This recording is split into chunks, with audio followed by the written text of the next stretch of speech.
Class एक बार हम पूरी चीजों को एक बार फिर से रिपीट कर रहे हैं ताकि इसमें किसी को भी कोई भी कंफ्यूजन ना हो। ओके, पहली चीज हम लोग को ये जानना है ईएमएफ क्या होता है। सेकेंड थिंग हमें जानना है टर्मिनल वोल्टेज क्या होता है। और थर्ड थिंग वोल्टेज ड्रॉप क्या होता है। वोल्टेज ड्रॉप या पोटेंशियल ड्रॉप एक ही चीज है। सेल मैंने कनेक्ट कर दिया, इसके साथ मैंने इस तरह का वायर जोड़ा, उसके साथ मैंने एक रेजिस्टेंस जोड़ा। बेटा ये रेजिस्टेंस एक्चुअली इस तरह से था। अगर आप इस सर्किट को ध्यान से देखें तो ये रेजिस्टेंस हमारा कुछ इस तरह से लगा हुआ था और इसके साथ एक रेजिस्टेंस यहां पे था और सेकेंड रेजिस्टेंस बेटा यहां पे था इस तरह से। मैंने इसको नाम दिया था R1, इसका नाम दिया था R2 और इसका नाम दिया था R3। इन दोनों के बीच में हमने एक पोटेंशियल डिफरेंस लिया था दैट इज कॉल्ड V1 और इन दोनों के बीच में जो पोटेंशियल ड्रॉप लिया था या वोल्टेज ड्रॉप या वोल्टेज पोटेंशियल डिफरेंस उसे मैंने V2 लिया था। इतनी चीजें हमने कर दी थी बेटा। इसके बाद मैंने आपसे कहा था कि एक्चुअली ये जो पोर्शन है वो जुड़ा हुआ है इसके पॉजिटिव टर्मिनल से और ये वाला जो पोर्शन है वो जुड़ा हुआ है इसके निगेटिव टर्मिनल से और इन्हीं दोनों टर्मिनल्स के बीच में ये पूरा का पूरा सेटअप जुड़ा हुआ है। तो अगर ये पूरा सेटअप इसी का पार्ट है तो इसका मतलब ये हुआ कि V1 और V2 को जब ऐड करोगे तो एक्चुअल में तुम्हें कैपिटल V मिलेगा। तो capital V is equal to capital V1 plus capital V2। इतनी बातें क्लियर हो गई होंगी सभी को। ये जो कैपिटल V है बेटा, इसी कैपिटल V को यानी सेल को छोड़ के जो बाकी पोर्शंस होते हैं उनमें जो वोल्टेज होता है that is called terminal voltage. Terminal voltage कहें, potential difference across the cell बोले या potential difference between terminal of the cell बोले, एक ही चीज है बेटा। सेकेंड थिंग, जब आप यहां पे बात करते हैं कैपिटल V की, वो तो आपको क्लियर हो गया होगा। अब बात आती है स्मॉल v क्या होता है। स्मॉल v सेल के अंदर जो इंटरनल वोल्टेज है बेटा दैट इज वोल्टेज ड्रॉप या potential drop that is called small v। Capital V बाहर का वोल्टेज, आउटसाइड वोल्टेज और सेल के अंदर का voltage that is small v। इन दोनों को जब ऐड करोगे then you get capital E। Capital E यहां पर फोर्स नहीं है बेटा, ये एक्चुअली एक तरह का वर्क डन है। पूरे यूनिट पॉजिटिव चार्ज को पूरे सर्किट में मूव कराने के लिए जितना भी वर्क डन की आवश्यकता होती है दैट इज कॉल्ड ईएमएफ। तो एग्जाम में कहा जाता है कि बेटा ईएमएफ को वर्क डन के फॉर्म में लिख के दिखाइए। समझा दे रहे हैं। देखिए बेटा, मान लीजिए आउटसाइड में माने इस टर्मिनल से इस टर्मिनल में पॉजिटिव चार्ज को मतलब Q कूलम के चार्ज को मूव कराने के लिए मान लीजिए वर्क डन करना पड़ा कैपिटल W और सेल के अंदर चार्ज को मूव कराने के लिए मुझे वर्क करना पड़ा स्मॉल w। तो हमें क्या करना है, capital E is equal to capital V plus small v। Capital E क्या है ध्यान से देखिएगा बेटा। कैपिटल E है कैपिटल W बाई Q। स्मॉल v क्या, ये कैपिटल V क्या है बेटा, ये कौन सा वर्क डन है, फिर से समझा रहे हैं। ये बेटा क्या है आउटसाइड और ये क्या है इनसाइड। आउटसाइड का हो गया कैपिटल W और इनसाइड का हो गया स्मॉल w और टोटल जो वर्क डन होगा वो हो जाएगा W डैश।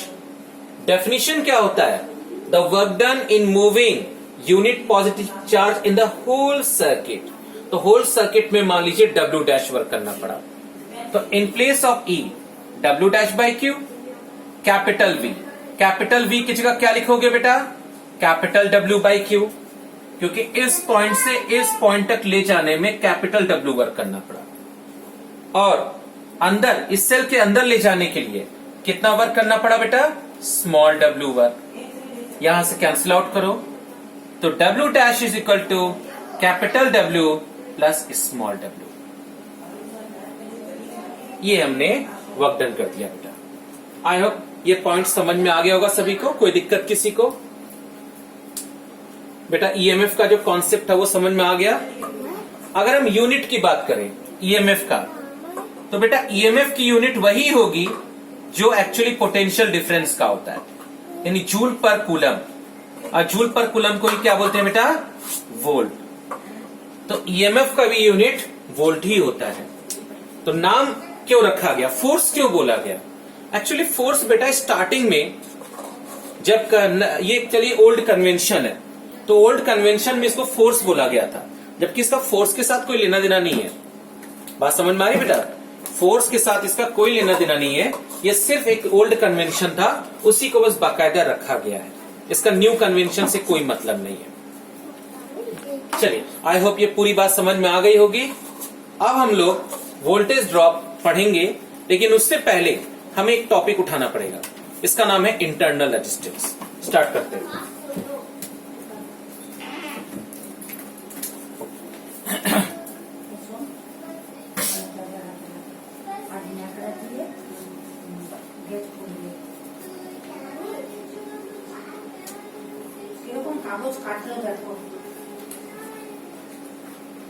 Internal resistance. जब हम इंटरनल रेजिस्टेंस की बात करते हैं बेटा, तो हम एक 10 सेल की बात करते हैं।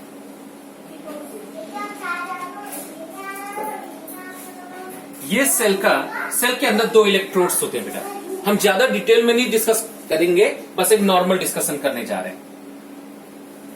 बेसिकली इसमें 2 इलेक्ट्रोड्स होते हैं, एक होता है पॉजिटिव टर्मिनल और एक होता है नेगेटिव टर्मिनल। पॉजिटिव को बोलते हैं एनोड और नेगेटिव वाले को बोलते हैं कैथोड। ये जो टर्मिनल्स जो है, ये वाला पॉजिटिव टर्मिनल होता है और ये होता है नेगेटिव। नेगेटिव टर्मिनल पे एक्सेस ऑफ इलेक्ट्रॉन्स होते हैं और पॉजिटिव यानी कैथोड एनोड पे जो पॉजिटिव टर्मिनल होता है उस पर डेफिशिएंसी ऑफ इलेक्ट्रॉन्स होते हैं और इनके अंदर इलेक्ट्रोलाइट फिल होती है। इसके आपने इलेक्ट्रोलिसिस का प्रोसेस पढ़ा होगा, उसमें ये पढ़ा होगा, सपोज हम एक एग्जांपल लेते हैं NaCl। जब आप NaCl को का जो सॉल्यूशन होता है, उस सॉल्यूशन को आप इलेक्ट्रिसिटी से जोड़ेंगे। जब आप इलेक्ट्रिसिटी को कनेक्ट करेंगे बेटा, तो इसके अंदर इलेक्ट्रोलिसिस नाम की एक प्रोसेस होती है, जिसमें ये जो कंपाउंड है ये 2 पोर्शन में ब्रेक हो जाता है, Na+ और Cl-। ये होता है प्रोटॉन और ये होता है इलेक्ट्रॉन। यानी इस तरह से ये जो बन गया बेटा Cl- एंड Na+, ये हो गया तुम्हारा नेगेटिव आयन और ये हो गया पॉजिटिव आयन। जब हम बात करते हैं नेगेटिव आयन, तो मतलब एक्सेस ऑफ इलेक्ट्रॉन्स। Na+ का मतलब पॉजिटिव आयन, मतलब डेफिशिएंसी ऑफ इलेक्ट्रॉन्स। तो ये जो पोर्शन है वो यहां पर कलेक्ट हो जाते हैं बेटा, Cl- एंड Na+। इसके अंदर जो इलेक्ट्रोलाइट होती है बेटा, वो इलेक्ट्रोलाइट कई तरह की होती है, डिफरेंट टाइप की इलेक्ट्रोलाइट होती है। अब होता क्या है, जब इसको हम एक वायर से कनेक्ट कराते हैं, तो वायर से इलेक्ट्रॉन्स, नोटिस करिएगा बेटा, इसके जो इलेक्ट्रॉन्स हैं, वो इलेक्ट्रॉन, इसके अंदर जो इलेक्ट्रॉन्स होंगे बेटा, वो इस पॉजिटिव माने ये जो नेगेटिव टर्मिनल है, यहां से होते हुए ये वायर के बाहर एक्सटर्नली वो इस पॉजिटिव टर्मिनल पे आके क्या हो जाते हैं, न्यूट्रल हो जाते हैं। लेकिन इसके अंदर जो इलेक्ट्रॉन्स होते हैं बेटा, उनको क्या होता है, ये जो इलेक्ट्रोलाइट होती है, इलेक्ट्रोलाइट के अंदर जो नेगेटिव आयंस होती हैं, वो नेगेटिव आयंस उन इलेक्ट्रॉन्स के रास्ते में रुकावट डालती हैं। ये रुकावट जितनी ज्यादा होगी, ये हिंड्रेंस, ये बाधा जितनी अधिक होगी, इलेक्ट्रॉन का फ्लो उतना ही मुश्किल होगा बेटा। यानी एक तरह से कह सकते हो करंट का जो फ्लो है वो उतना ही मुश्किल होगा बेटा। तो करंट के फ्लो को रोकने वाला फैक्टर क्या कहलाता है, रेजिस्टेंस कहलाता है। तो इसका मतलब इस सेल के अंदर एक रेजिस्टेंस क्रिएट हो जाएगा। ये रेजिस्टेंस कौन क्रिएट कर रहा है, इसके नेगेटिव आयंस, और वो नेगेटिव आयंस जो हैं वो जो रुकावट डाल रहे हैं, that is called internal resistance. ये इंटरनल रेजिस्टेंस जितना ज्यादा होगा, इसको डिनोट करते हैं बेटा स्मॉल r से। ये इंटरनल रेजिस्टेंस जितना अधिक होगा, जो करंट का फ्लो है सेल के अंदर बेटा, वो उतना ही रिड्यूस हो जाएगा। इसीलिए याद रखिएगा कि हमें सेल का इंटरनल रेजिस्टेंस मिनिमाइज करना है। जिससे एनर्जी का लॉस कम से कम हो और इलेक्ट्रॉन्स आसानी से फ्लो कर सके और करंट का फ्लो ठीक से हो पाए। तो हमारा टारगेट होगा कि हम इंटरनल रेजिस्टेंस को रिड्यूस कर दें। आई बात समझ में बेटा? अब क्या होता है, हम लोग यहां पर एक बात तो क्लियर हो गई कि इंटरनल रेजिस्टेंस होता क्या है। सेकेंड पॉइंट इंटरनल रेजिस्टेंस के बाद हमारा नेक्स्ट टॉपिक आता है, ये कौन कौन से फैक्टर्स पे डिपेंड करता है। तो सबसे पहली चीज बेटा, internal resistance nature of electrolyte पर डिपेंड करता है। नेचर ऑफ इलेक्ट्रोलाइट पे डिपेंड करेगा। कैसे? इलेक्ट्रोलाइट जितना कंडेंस होगा, जितना उसका कंसंट्रेशन ज्यादा होगा, इंटरनल रेजिस्टेंस उतना ही अधिक होगा। इसके बाद दो प्लेट्स के बीच का जो सेपरेशन होता है उस पर डिपेंड करता है। Separation between two plates, separation between two plates यानी इलेक्ट्रोड्स। नेक्स्ट वन बेटा, area of the plate. Area of plates पर भी ये डिपेंड करता है और साथ ही साथ टेम्परेचर पर भी डिपेंड करेगा। टेम्परेचर जितना अधिक होगा, इंटरनल रेजिस्टेंस उतना ही लेस होगा बेटा। कैसे? जैसे जैसे टेम्परेचर इंक्रीज कराओगे, इलेक्ट्रोलाइट का जो कंसंट्रेशन है वो रिड्यूस होता जाएगा और साथ ही साथ टेम्परेचर क्या हो, साथ ही साथ बेटा इंटरनल रेजिस्टेंस रिड्यूस हो जाएगा। तो ये कुछ पॉइंट्स थे जो इंटरनल रेजिस्टेंस पे बेस्ड है। अब हम अपने उस टॉपिक पे आते हैं जो हमारा कॉन्सेप्ट है वोल्टेज ड्रॉप।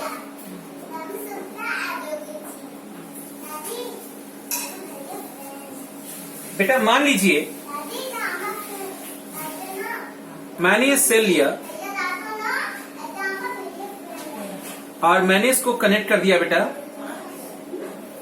ये एक वायर से कनेक्ट किया, ये रेजिस्टेंस, ये दूसरा रेजिस्टेंस, और इन दोनों को मैंने एक पॉजिटिव से जोड़ा और एक नेगेटिव से कनेक्ट कर दिया। ये हो गया R1, ये हो गया R2 और ये हो गया R3। ये हो गया R1, ये हो गया R2 और ये हो गया R3। मैंने कुल मिला के इस तरह से कनेक्ट कर दिया।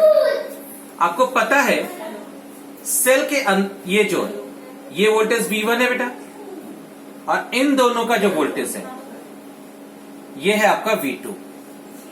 अब देखिए होता क्या है, ये सेल के अंदर जो रेजिस्टेंस है बेटा, इसको कहेंगे इंटरनल रेजिस्टेंस R। ये क्या चीज है बेटा? Internal resistance R।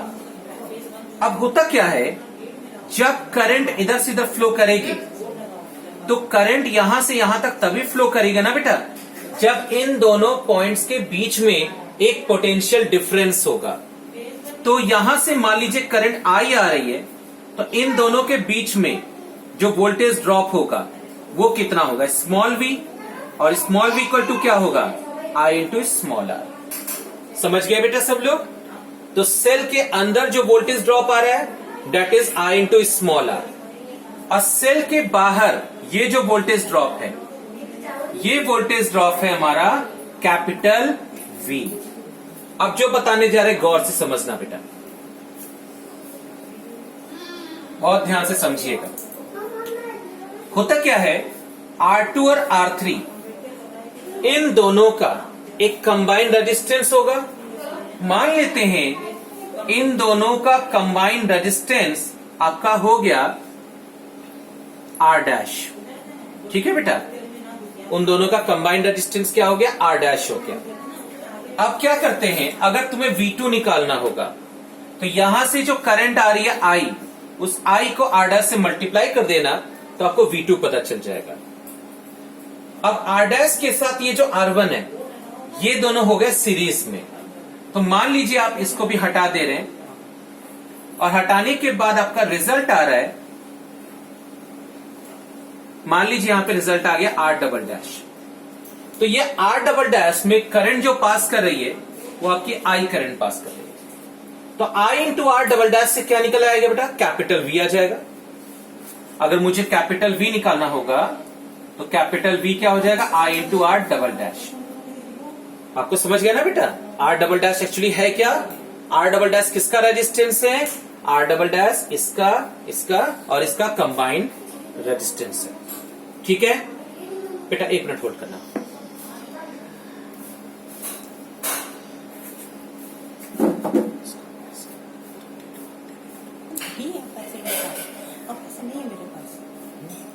कितने हैं उसके? इसका कितना है? इसका तो 37 दिया। हाँ, बस उसमें चावल भी दिए। हाँ? चावल भी क्यों दिए। चावल? चावल कौन खाएगा? मेरे पास तीन है, उसमें फोन दे। इसका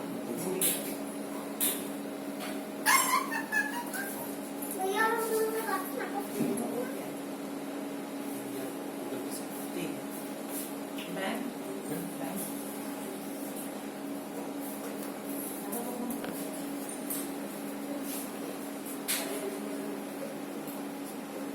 यहां से बेटा मैंने आपसे कहा था कैपिटल ई जो होगा वो कैपिटल वी और स्मॉल वी के इक्वल होगा। जो कैपिटल ई होगा बेटा वो कैपिटल वी और स्मॉल वी के इक्वल होगा। तो यहां से कैपिटल वी को तुम क्या लिख सकते हो? देखो आई इंटू आर डबल डैश लिख सकते हो बेटा, और स्मॉल वी को क्या लिख सकते हो? आई इंटू स्मॉल आर लिख सकते हो। यहां से capital E equal to I common ले लिया, R double dash plus small R. यहां से आई की वैल्यू क्या आ जाएगी? यहां से इसके बाद यहां कर रहे हैं, आई की वैल्यू कितनी आ जाएगी बेटा? E upon R double dash plus small R. इस फॉर्मूले की हेल्प से आप इजीली करंट को कैलकुलेट कर सकते हैं। अगर आपको करंट कैलकुलेट करना हो बेटा तो आप इस फॉर्मूले का इस्तेमाल करिए। इस फॉर्मूले का इस्तेमाल करके आप आसानी से करंट कैलकुलेट कर सकते हैं। समझ गए बेटा? I equal to E upon R double dash plus small R double dash क्या है? आउटसाइड का एक्सटर्नल रेजिस्टेंस। और स्मॉल आर क्या है बेटा? स्मॉल आर है आपका इंटरनल रेजिस्टेंस। और इन दोनों को सॉल्व करके जो रिजल्ट आएगा वो आएगा total current I. Voltage drop निकालने का फॉर्मूला अभी बताया था, आई इंटू स्मॉल आर। और एक्सटर्नल वोल्टेज कैसे निकालोगे? Capital V that is terminal voltage. Terminal voltage कैसे निकाला जाएगा? इसको मैंने तरीका बताया था बेटा। क्या तरीका है? V equal to I into R double dash. आप एक काम करिए, एक और तरीका कर सकते हैं। नोटिस करिएगा बेटा, हम जरा इस फॉर्मूले को देखें तो आप नोटिस करिए यहां से ये जो स्मॉल v है, स्मॉल v को i इंटू आर भी लिख सकते हैं। तो capital E equal to capital V plus I into small R भी लिख सकते हैं। ठीक है बेटा? इस फॉर्मूले का भी हम इस्तेमाल कर सकते हैं। तो V equal to E minus I into small R. ये आपका पूरा का पूरा कंबाइंड रिजल्ट है बेटा, जिसका हम लोग इस्तेमाल करने जा रहे हैं। एक बार पूरी चीजों को अच्छे से समझ लीजिए। कैपिटल ई क्या है? सेल का टोटल ईएमएफ। तो जब हम बात करते हैं, जैसे हम कोई नॉर्मल सेल लेते हैं, सपोज बेटा I am showing the example बेटा,